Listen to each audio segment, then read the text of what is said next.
ஆண்டவர் இயேசுவில் அன்பிற்கினியோரே, உங்களுக்கு அன்பு கலந்த வணக்கமும் வாழ்த்துகள்.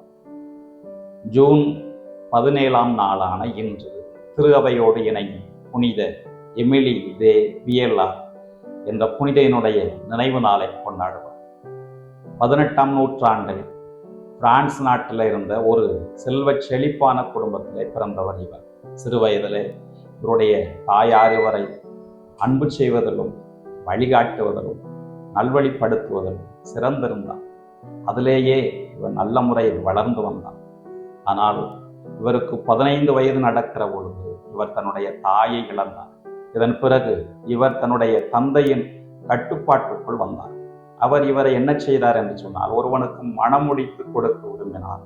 ஆனால் இவரோ, நான் என்னை கடவுளுக்கு முற்றிலுமாக அர்ப்பணித்து விட்டேன், கடவுளுடைய பணியை தான் செய்வேன் என்று தன்னுடைய முடிவில் மிக உறுதியாக இருந்த கடவுளுடைய பணியை செய்ய தொடங்கினார். அன்பார்ந்தவர்களே, புனித எமிலி நமக்கு 3 செய்திகளை கற்றுத்தருகிறார்.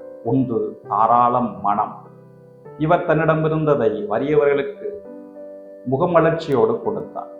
ஒரு சமயம் இவர் ஒரு கைமண்ணுக்கு உதவி செய்வதை பார்த்துவிட்டு ஒருவர் கேட்டார், நீங்கள் ஏன் இப்படி தாராளமாக கொடுத்து கொண்டிருக்கிறீர்கள் என்று கேட்டபோது இவர் சொன்னார், கடவுள் எனக்கு மிகுதியாக கொடுத்ததற்கு காரணமே பற்றாக்குறையோடு இருக்கக்கூடியவர்களுக்கு கொடுப்பதுதான் என்று சொன்னார். அந்த அளவுக்கு இவர் தாராள மனத்தினராக இருந்தார். அடுத்ததாக புனித எமிலி அவர் நோயாளர்கள் மீது தனிப்பட்ட அன்பு கொண்டிருந்தார். மத்தேயு நற்செய்தி 25வது அதிகாரம் 40வது இறைவார்த்தையை படிக்கும். மிகச்சிறியோராகிய இவர்களுக்கு செய்ததெல்லாம் எனக்கே செய்தீர்கள் என்று இயேசு சொல்லக்கூடிய வார்த்தைகளை இவர் அப்படியே கடைபிடித்து வந்தார்.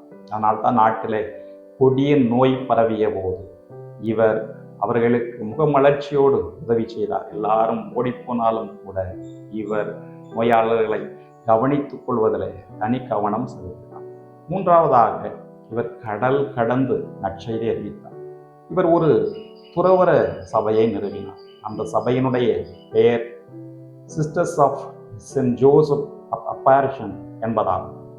அன்பார்ந்தவர்கள், இந்த சபையின் மூலமாக பிரான்ஸ் நாட்டில் மட்டுமல்ல பல்வேறு இடங்களுக்கும் சென்று அவர் நற்செய்தி பணியை செய்து ஆண்டவருடைய வார்த்தையை அவர் நிறைவேற்றினார்.